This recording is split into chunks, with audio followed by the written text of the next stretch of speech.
into the most famous DA guy who is an ANC guy that you have ever heard of or never heard of. I don't know which one. Hey, hello, it's Grant Pascoe from the ANC. How's it going, Uncle?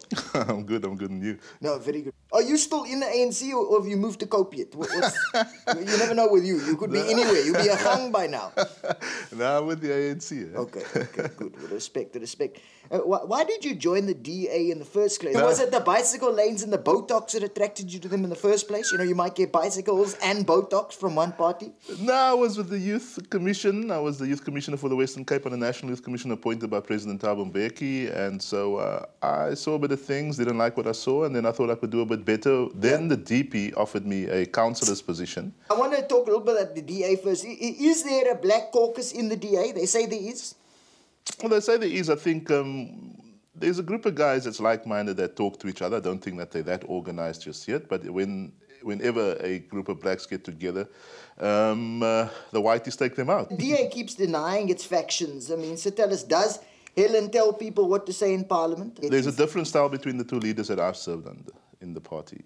Tony Leon, you could address him Tony, and you could tell Tony you're speaking rubbish. Yeah. And you could tell him whatever you thought of him, and Tony was not a vengeful person. Yeah. But Tony was a very strategic person, clinical person, astute leader. So it was Helen Zille that screwed it up for you. Helen Zille and you didn't see eye to eye. Well, I suppose many people within the DA feels that way. It's not just me. I took a decision to leave there. I mean, there's a host of people that's in fights with Helen right now. Helen decides, and whatever Helen decides, it goes. Fortunately for her... Hang on a second. Do you feel it had something to do with race, or was it a personality thing? No, it's a personality thing and nothing to do with race. Listen, is it true that you left the DA because the ANC gave you a tender? I received no tenders. I received no ministerial positions. You didn't. But I mean, it's alleged by the newspapers that your politics and Kanye Mba's love are the same. They can both be bought. No, absolutely not. I've never been bought. I've never been bought by Helen when she promised me a position on the list. I refused that when I stood fast that I wanted to be the mayor. She offered you a position on the list? She offered me, before Patricia in 2011, she offered me a number on a list that would have secured me in provincial legislation. Like Musi Light. Like Lindiwe number 3. Listen, I like those guys, so I don't want to say anything negative about them. Patricia de Lille said you were unable to live up to DA standards, whatever those are. I mean, basically, she said you're incompetent. Is she a liar? Is she lying? Patricia de Lille, I think, had too many vodkas that morning. Yo, broken. Too many. That's quite a... If I was so useless, I have a track record within the DA that I led the Metro in every by-election. I think it was 17. I hold the record for not losing one election and growing the base in coloured communities for the Democratic Alliance that gave us overwhelming majorities. Those that voted for you to represent them while you were in the DA, did you consult them before you jumped ship, or did you just go? Or you you punked them? You punk, bitches, I'm out. Boom.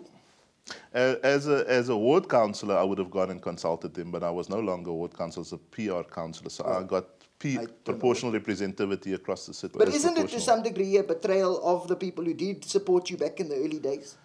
No, I don't think it's a bit like, because it's a bit like telling people, I know I said Jesus is your savior, but now it's Buddha. I suppose if you want to look at it in that way, but I suppose people change their minds. People change jobs all the time. So, I mean, what's the difference between a politician? It's a job for us right now. Politics comes with ideologies, doesn't it? And if the ANC and DA's ideologies can be so easily mixed, that calls certain things into question. That's really the point of my whole premise here. Mr. Pascoe. There's a lot of things that the DA and the ANC are similar. Many of the policies are similar. Grant Pascoe is one of them. I suppose I am now, yes. Well, has the ANC been very welcoming to you? Absolutely. Like, were you invited for a weekend getaway at Nkandla yet? I haven't had the privilege. So that's not a joke, it's a serious question. I haven't been invited. Does this mean you have been? I'm really sad that I haven't, but I haven't received that invitation just yet. You smell like fire pool, you lying. No, I haven't been invited just yet. Pascoe, good luck in ANC, goodbye. Or you cope. If you cope by the end of the meeting, I'll give you 500 rand. No, bye. Enjoy. Bye. Lend me some of the money they gave you. Okay, bye. News that moves. ENCA.com.